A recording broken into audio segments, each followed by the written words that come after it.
Hello student, today we are going to cover the chapter that is algebraic expression. The topic of the maths is algebraic expression and this is very important topic.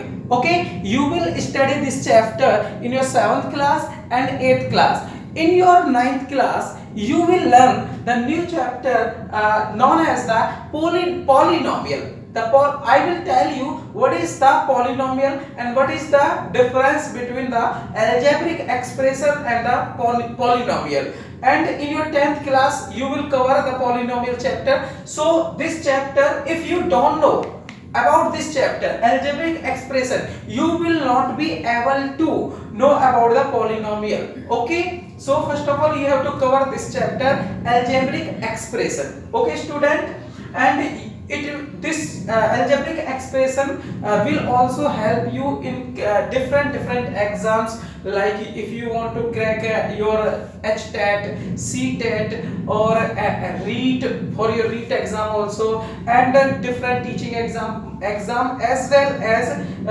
if you want to crack the government job exams where the maths you have to cover the maths. Okay, so this chapter is very necessary. Okay, so I am going to tell you the what is mean by algebraic expression. First of all, I have to tell you the mean of the expression. Okay, after that we will go for the algebraic expression. Okay, I want to tell you, my student, first of all, we are having, in maths we are having some numbers and some literals. Okay, we are having some numbers and some literals. We have in your number system chapter, you already have been taught what about the different the numbers. Suppose this is the number 1 2 3 4 like this, and some there are also the literals. Okay, L B C X Y Z.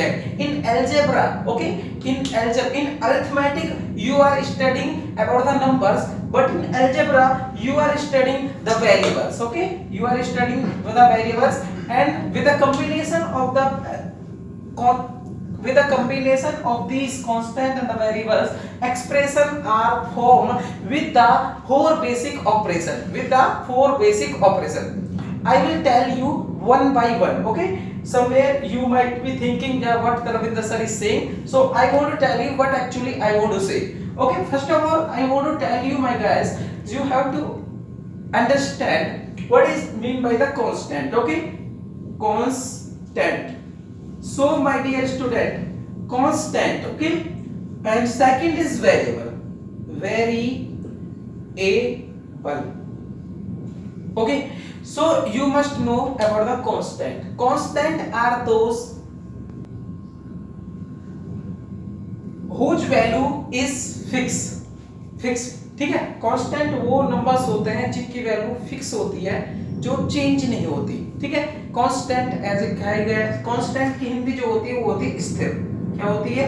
स्थिर. तो इनकी value क्या होती है? ये क्या होते हैं?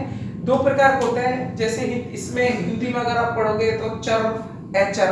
ठीक है, तो इस तरीके से यहाँ पर क्या होता है, जैसे कांस्टेंट, ठीक है, वैसे स्थिर होते हैं, इनकी वैल्यू कोई चेंज नहीं होती. जैसे सपोज हम ले लेते हैं 4. तो अब देखो 4 की वैल्यू 4 ही है, ऑलवेज 4 है. कहीं पर भी हम पुट करेंगे that value will not be change. ठीक है, सपोज हम ले लेते हैं 5 3. ओके, और 5/2 etc. ये क्या होते हैं? कांस्टेंट्स होते हैं. ठीक है, अभी होता क्या है, when we are performing an operation. अब हमारे पास मैथ्स में बेसिक 4 ऑपरेशन है. You know very well students, there is a addition and one is the subtraction, third one is the division and fourth one is multiplication. अभी क्या है, अभी हम क्या करेंगे, इन कांस्टेंट को लेकर के ओके हम 4 बेसिक ऑपरेशन परफॉर्म करते हैं. ठीक है, 4 बेसिक ऑपरेशन में से किसी भी ऑपरेशन को हम यूज कर सकते हैं. Suppose I am taking these numbers. Okay, 4 and 3, मैं ये दो नंबर ले रहा हूँ. I am taking these 2 constant, और इनके बीच में आपस में मैं क्या कर रहा हूँ, कोई भी एक ऑपरेशन परफॉर्म कर रहा हूँ. Suppose I am performing addition. Suppose I am performing this addition operation. So this, what is this actually become? This has been become an expression. It is an expression. It is an expression. Okay, ये एक expression है, लेकिन ये कौन सा expression है बेटा? Because ये कांस्टेंट से बना हुआ एक्सप्रेशन है, सो बिकॉज ये नंबर्स है, कांस्टेंट आर द नंबर्स, तो this expression is a numerical expression. इस एक्सप्रेशन को न्यूमेरिकल एक्सप्रेशन कहेंगे। तो हम कितने न्यूमेरिकल एक्सप्रेशन बना सकते हैं? There are so many numerical expression. देखो अभी क्या है, 4 into 3 plus 5 divided by 8, तो ये this is also an numerical expression. तो ये एक न्यूमेरिकल एक्सप्रेशन है। तो आपको एक्सप्रेशन समझ में आया? अगर हम किन्हीं भी नंबर्स को ले रहे हैं, उनके साथ में आपस में 4 बेसिक ऑपरेशन यूज कर रहे हैं। 4 का मतलब ये नहीं है कि 4 सबके सभी ऑपरेशन, हम कोई भी ऑपरेशन आउट ऑफ 4 ऑपरेशन कोई भी ऑपरेशन उनके बीच में लगा रहे हैं, तो जो एक्सप्रेशन बनता है उसी को हम क्या कहते हैं? न्यूमेरिकल एक्सप्रेशन कहते हैं। ठीक है, बात है। But we have to understand what is mean by algebraic expression. तुम्हें पता है अरिथमेटिक में हम नंबर्स के बारे में पढ़ रहे हैं, तो वहां हम न्यूमेरिकल एक्सप्रेशन बनाएंगे, लेकिन अलजेब्रा में हम क्या कर रहे हैं? वेरिएबल्स के बारे में भी हम पढ़ रहे हैं, तो वेरिएबल्स के बारे में हम पढ़ रहे हैं, तो यहाँ पर जो बनेगा, यहाँ पर जो एक्सप्रेशन बनेगा उसे बोल देंगे अलजेब्रिक एक्सप्रेशन। तो कैसे बनेगा मैं बता देता हूँ। आपको कांस्टेंट पता लगे, अब आपको बता देते हैं वेरिएबल्स क्या होते हैं। Variables as name suggest, variable इसका मतलब जो वेरी कर सकते हो उन्हें वेरिएबल कहते हैं। वेरी का मतलब वैल्यू चेंज, जैसे suppose x, y, z, etc। अब यहाँ पर देखो कहीं पर क्या है, x की वैल्यू क्या है? वेरी कर सकती है, ठीक है, विद रिस्पेक्ट टू एनीथिंग। ठीक है, अभी क्या है, जैसे 4 है, ठीक है, 4 की वैल्यू कभी चेंज नहीं हुई, ना टाइम के अकॉर्डिंग चेंज होती है, ना प्लेस के अकॉर्डिंग चेंज होती है, ठीक है। लेकिन यहाँ जैसे ये x है, तो x की वैल्यू क्या होती है? चेंज हो सकती है विद रिस्पेक्ट टू एनीथिंग, ठीक है, with respect to time, with respect to place और एनीथिंग, ठीक है। तो x की वैल्यू क्या है? वेरी, ठीक है। अभी मतलब कि जैसे कहीं पर कुछ हो सकती है, जैसे यहाँ पर देखते हैं 7x + 5 = 9। अगर हम यहाँ देखें, इसको सॉल्व करेंगे तो यहाँ पर x की वैल्यू कुछ और आएगी, लेकिन कहीं यहाँ पर x की वैल्यू क्या होगी? कुछ और आ जाएगी। इसका मतलब, लेकिन यहाँ पर देखो, चाहे यहाँ पर ले लो 5 की वैल्यू, चाहे यहाँ ले लो, ये दो अलग अलग इक्वेशन है, दोनों में अलग अलग वैल्यू ना हो के सेम वैल्यू है 5 की, बट यहाँ पर x की वैल्यू वेरी कर रही है, दैट्स व्हाई x जो है एक वेरिएबल है। तो होता क्या है, इट्स ओके, आपने कांस्टेंट समझे, वेरिएबल समझे, तो फिर क्या करें हम इनका? What to do? ठीक है सर, आपने समझा दिया, हमें कांस्टेंट समझा दिया, वेरिएबल से तो क्या हो गया? तो बेटा जैसे मैंने आपको बताया था, कांस्टेंट के जब साथ आपस में जब हम 4 बेसिक ऑपरेशन है कि उनमें से कोई एक ऑपरेशन का यूज करते हैं, तो एक न्यूमेरिकल एक्सप्रेशन बनता है। सिमिलरली जब हम वेरिएबल्स के साथ या वेरिएबल का कांस्टेंट के साथ 4 बेसिक ऑपरेशन में से किन्हीं भी ऑपरेशंस का यूज करते हैं, एडिशन, सब्ट्रैक्शन, मल्टीप्लिकेशन, डिवीजन, ठीक है, तो एक जो भी एक्सप्रेशन बन के आता है, those expression are known as the algebraic expression. देखो जैसे अभी मैंने यहाँ से उठा लिया, जैसे x और यहाँ से उठा लिया 5, तो अगर if I am multiplying x into 5, so जो सॉल्व हो गया, it's okay, that is the 5x। I will tell you later how to write it, but यहाँ पे जो ये एक्सप्रेशन आया है, that is known as the algebraic expression। अब कितने एक्सप्रेशन आ सकते हैं? x, I have already told you, you can multiply variable with the variables, okay?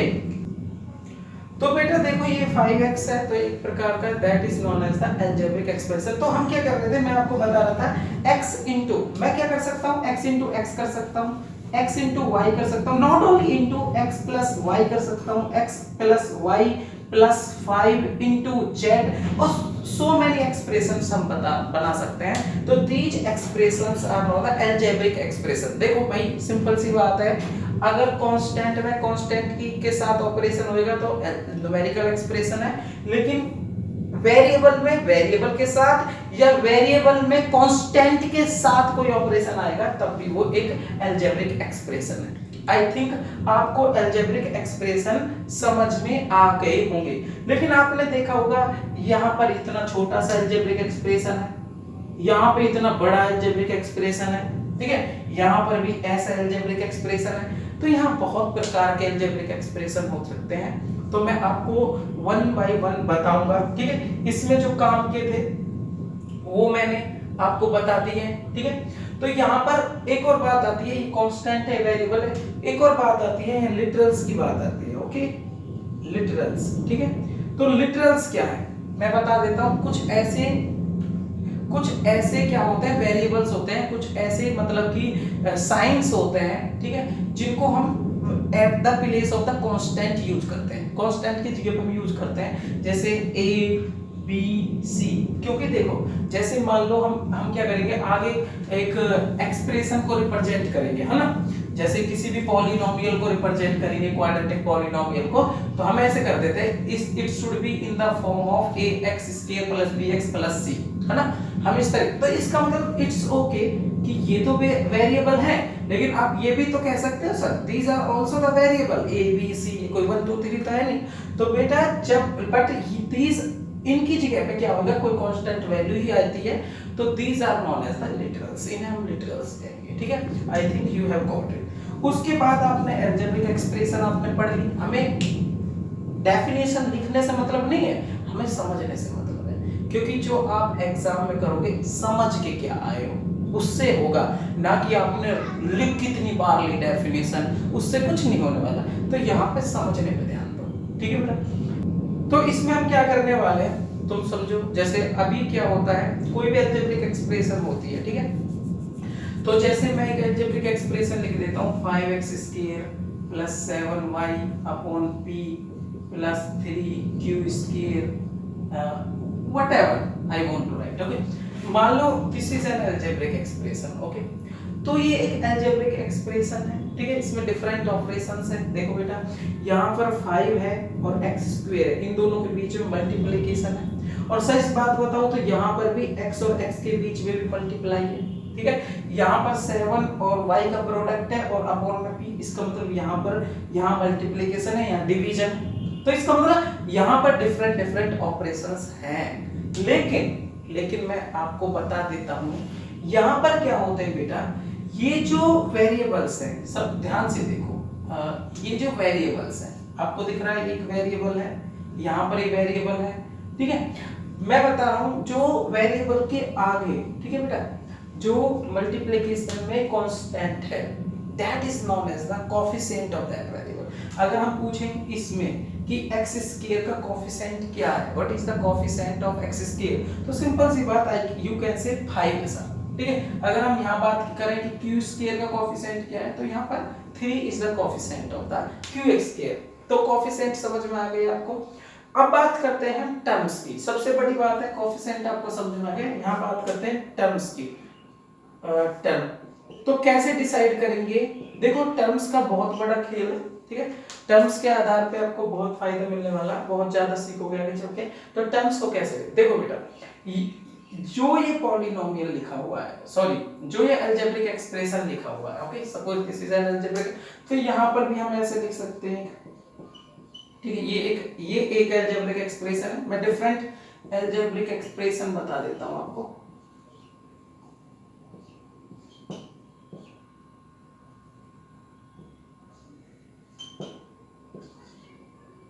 ठीक है, तो होता क्या है माय डियर स्टूडेंट्स, तो हम कैसे आइडेंटिफाई कर रहे हैं कि किसी अलजेब्रिक एक्सप्रेशन में कितनी टर्म है, how many terms N algebraic expression having. ठीक है, तो मैं आपको बता देता हूं, आप I have already taught to you guys, हम क्या कर रहे हैं यहाँ पर 4 बेसिक ऑपरेशंस के बारे में I have discussed with you।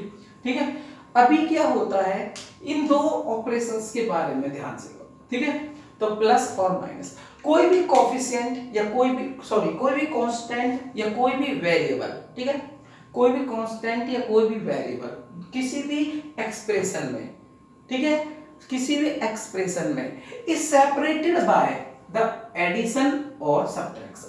अगर वो एडिशन और सब्ट्रैक्शन से सेपरेटेड होता है, तो जहां से सेपरेशन होता है वहां तक वो क्या कहलाता है, एक टर्म कहलाता है। क्या कहलाता है बेटा, एक टर्म। तो अब ये नहीं कह दोगे कि मल्टीप्लिकेशन हो और वो भी एक टर्म हो जाएगा, एडिशन हो और डिवीजन हो, तो नहीं बेटा। देखो जैसे यहाँ पर ध्यान देंगे, देखो 5 है और एक्स स्क्वायर, इन दोनों का मल्टीप्लिकेशन है ना, मल्टीप्लिकेशन है। तो these are not two terms, ये दो टर्म नहीं है क्योंकि ये एक ही टर्म है। लेकिन यहां पर देखो ये 5x स्क्वायर एक टर्म है और 7y एक टर्म है, क्योंकि ये दो अलग अलग टर्म इसलिए हैं क्योंकि इन दोनों के बीच में एडिशन ऑपरेशन।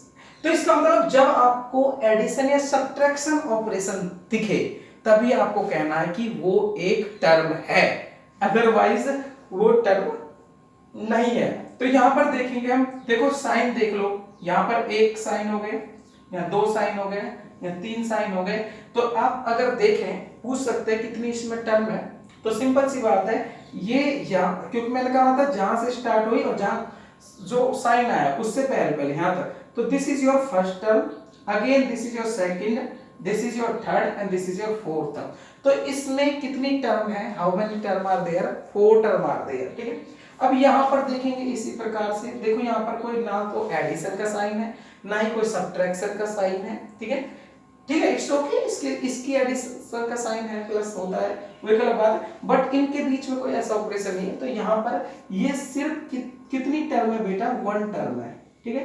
कितनी टर्म है इसमें, 1 टर्म। अगर ये ऐसे होता 3 + x रेज़ टू पावर 100, तो कितनी टर्म्स हो जाती, 2 टर्म्स हो जाती बेटा। कितनी टर्म्स हो जाती, 2 टर्म्स हो जाती। आई थिंक आपको समझ में आया होगा। इसमें कितनी है, 4 टर्म, इसमें कितनी है, 1 टर्म, और अगर 3 + x स्क्वायर हो जाता तो इसमें कितनी टर्म हो जाती, 2 टर्म, ठीक है बेटा। यहाँ पर भी इस प्रकार के, ये यहाँ से यहाँ तक 1 टर्म, फिर 2 टर्म, फिर 3 टर्म, यहाँ पर कितनी टर्म्स हो गई, 3 टर्म्स हो गई। तो आपको समझ में आ गया टर्म कैसे डिसाइड करेंगे, एडिशन और सब्ट्रैक्शन के साइन को देखते हुए यू हैव टू डिसाइड कि टर्म ऐसे होती है। ओके, इट्स ओके, अच्छी बात है, टर्म तो पता लग गई, लेकिन टर्म भी कितने प्रकार की होती है थोड़ा सा ये भी हम समझते हैं, ठीक है। तो किसी भी अलजेब्रिक एक्सप्रेशन में, ठीक है, तो टर्म 2 प्रकार की होती हैं। देखो मैंने आपको बता दिया टर्म्स क्या होती हैं, ठीक है, वो जो एडिशन और सब्ट्रैक्शन से सेपरेटेड होते हैं वो टर्म्स कहलाते हैं। तो there are 2 type of term, first is the like terms, okay, and second is unlike terms, unlike terms. अब देखो क्वेश्चन अराइज होता है, क्या किसी एक ही अलजेब्रिक एक्सप्रेशन में लाइक टर्म्स अलग अलग हो सकती है, मतलब कि मोर देन 1 लाइक टर्म हो सकती है। तो क्वेश्चन अराइज होता है, जनरली हम अगर ऐसा कहें कि हो सकती है तो गलत होगा। क्यों होगा, देखो बेटा मैं आपको बताता हूँ। जैसे सपोज ये हुआ 5x² + 7 + y + 6x², सपोज ये हो गया, ओके। तो हम क्या कर सोच रहे हैं, देखो पहले मैं आपको लाइक टर्म्स बता देता हूँ। देखो बेटा पहले लाइक टर्म है या अनलाइक टर्म है कैसे डिसाइड करते हैं। किसी भी पॉलिनोमियल को, किसी भी अलजेब्रिक एक्सप्रेशन को आप लो और उसके वेरिएबल को चेक करो। तो देखो कांस्टेंट को फॉरवर्ड कर लो, इसका वेरिएबल ये है, इसका वेरिएबल देखो है यहाँ पर, इसकी वेरिएबल y है और इसका वेरिएबल x² है, ठीक है। यह टर्म्स है, ये एक टर्म है, ये एक टर्म है, ये एक टर्म, एक टर्म। तो जिन टर्म के भी वेरिएबल सेम हो, सेम टू सेम, ऐसे नहीं देखो बेटा, ऐसे नहीं कि x हो और मान लो यहाँ पर ये भी होता 6x या फिर 7x, तो ये x है तो आप ये सोचो ये x भी सेम है। नो, पावर जो है वो भी डिक्टो होनी चाहिए, ठीक है। अगर यहाँ 2 पावर है तो वहां भी 2 पावर होनी चाहिए।